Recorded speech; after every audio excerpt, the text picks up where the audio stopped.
Vamos ter uma série de pregações, pregações curtas, tanto no culto da manhã quanto no culto da noite. E como todos sabem, os últimos tempos têm sido bem complicados, né? Pessoas com ansiedade, pessoas nervosas, brigas, discussões. E a gente resolveu, na segunda-feira, na reunião pastoral, trazer o tema O Deus Soberano. E vamos passar esse domingo falando sobre o nosso Deus, que é um Deus soberano. E eu vou começar, tendo o privilégio de começar aqui essa série de palavras, e eu queria compartilhar um texto com os irmãos. Ele se encontra no livro de Isaías, capítulo 46, Isaías 46. Eu ia fazer uns cortes aqui no texto, mas o texto é tão pequenininho, o capítulo, que eu vou ler o capítulo inteiro. E eu queria que os irmãos prestassem atenção em cada palavra desse texto. Isaías 46, a partir do versículo 1, a palavra de Deus diz assim: Bel se encurva, Nebo se abaixa, os ídolos são postos sobre os animais, sobre as bestas. As cargas que costumáveis levar são canseira para as bestas já cansadas. Esses deuses juntamente se abaixam e se encurvam, não podem salvar a carga. Eles mesmos entram em cativeiro. Versículo 3: Ouvi-me, ó casa de Jacó e todo o restante da casa de Israel, vós a quem desde o nascimento carrego e levo nos braços, desde o ventre materno. Até a vossa velhice eu serei o mesmo, e ainda até as cães eu vos carregarei. Já o tenho feito, levar-vos-ei, pois carregar-vos-ei e vos salvarei. A quem me comparareis para que eu lhe seja igual? E que coisas semelhantes confrontareis comigo? Os que gastam o ouro da bolsa e pesam a prata nas balanças, assalariam ourives para que façam Deus, e diante destes se prostam e se inclinam. Sobre os ombros o tomam, levam e põem no seu lugar, e aí ele fica. Do seu lugar não se movem, recorrem a ele, mas nenhuma resposta ele dá, e a ninguém livra da sua tribulação. A ninguém livra da sua tribulação. Lembrai-vos disso e tende ânimo, tomai a sério, ó prevaricadores, lembrai-vos das coisas passadas da antiguidade, que eu sou Deus e não há outro, eu sou Deus e não há outro semelhante a mim, que desde o princípio anuncio o que há de acontecer, e desde a antiguidade as coisas que ainda não sucederam. Digo, o meu conselho permanecerá de pé, farei toda a minha vontade, farei toda a minha vontade. O Senhor diz que fará toda a sua vontade, que chamou a ave de rapina e desde o oriente e de uma terra longínqua ao homem do meu conselho. Eu o disse, eu também o cumprirei, tornei esse propósito, também o executarei. Ouvi-me vós, os que sois de obstinado coração, que estáis longe da justiça. Faço chegar a minha justiça, e não está longe a minha salvação. Não tardará, mas estabelecerei em Sião o livramento, e em Israel a minha glória. Essa é a palavra do Senhor. Que texto maravilhoso. Esse texto é uma série de algumas profecias do profeta Isaías, e ele vem profetizando a queda de Israel, o domínio da Babilônia, o cativeiro, e aqui ele já está no estado avançado, ele já está profetizando a queda da Babilônia. Alguns teólogos estimam que essa profecia ela foi feita há uns 300 anos, 200 e pouco, 300 anos, antes de efetivamente isso aqui acontecer. Hoje a gente está falando sobre um Deus soberano, e eu fico pensando, se Deus é soberano na nossa vida, meus irmãos, por que a gente passa por tanto momento de ansiedade? Por que a gente tem medo? Por que a gente não dorme à noite? Por que a gente fica ansioso? Por que a gente fica angustiado com o que há de vir? E aí, lendo esse texto, fazendo um paralelo aqui, Isaías ele começa comparando os ídolos do povo da Babilônia com o próprio Deus.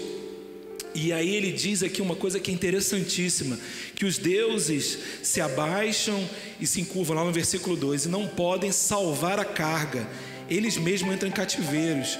E no versículo 1 ele fala assim, que são canseiras para as bestas já cansadas. Talvez você esteja pensando assim, poxa, não entendi, eu não tenho nenhum ídolo, eu não carrego nenhuma imagem de escultura, eu não tenho nenhum santo. Mas o fato é que, fazendo um paralelo aqui com o texto, a gente pode pensar que talvez a nossa esperança esteja muitas vezes nos lugares errados, estejam em coisas tangíveis. Os ídolos podem ser a representação de coisas tangíveis. E quais são as coisas tangíveis na nossa vida? Dinheiro no banco, sucesso, status, alguma pessoa, um governante, talvez um político, não sei.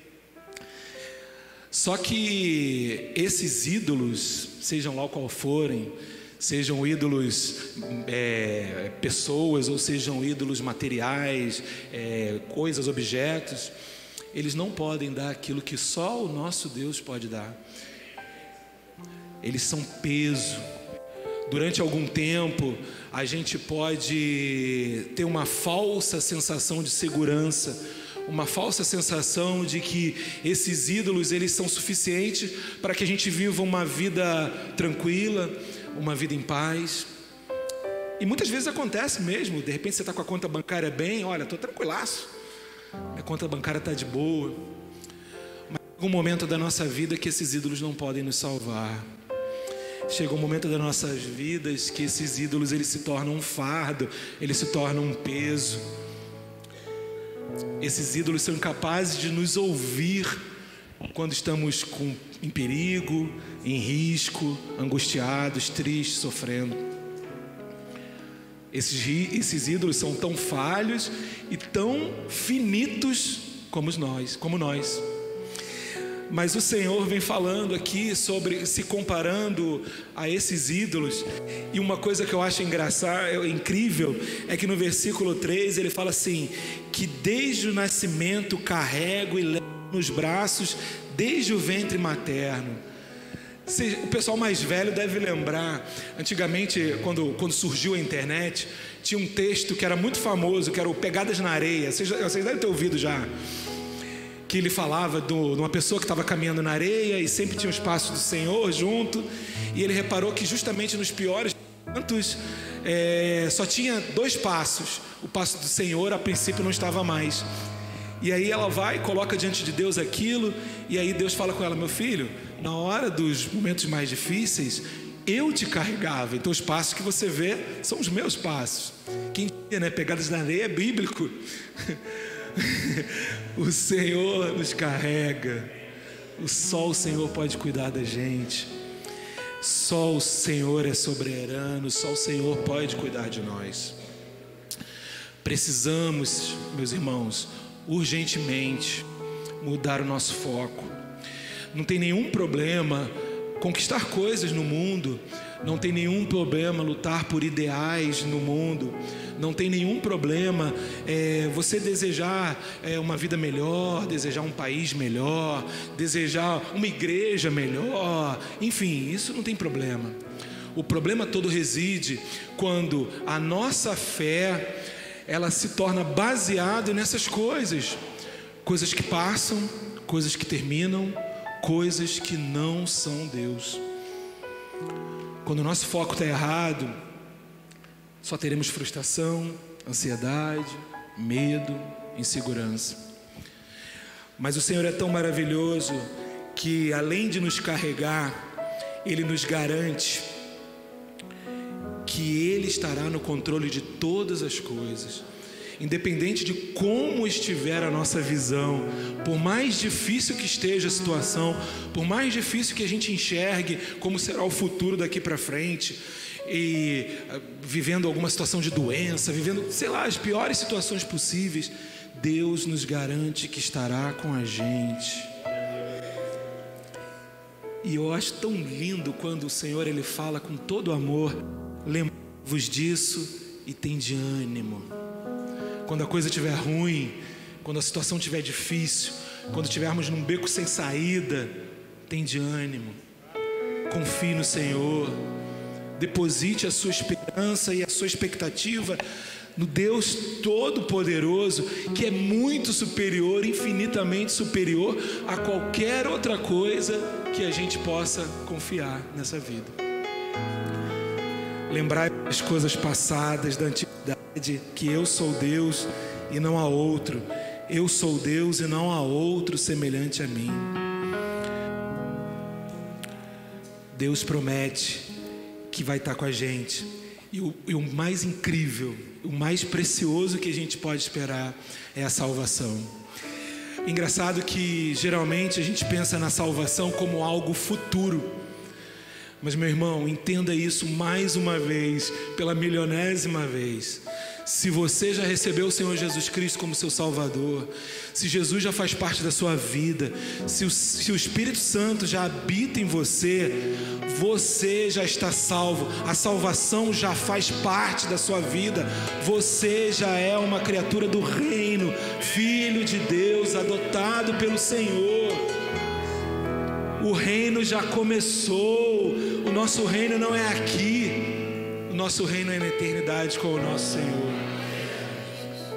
A salvação do Senhor não tardará, porque Ele não falha nas suas promessas. Porque Ele é fiel e, diferentemente das outras coisas que são terrenas e passageiras, Ele não passa. E a palavra dEle não passa jamais. Aleluia.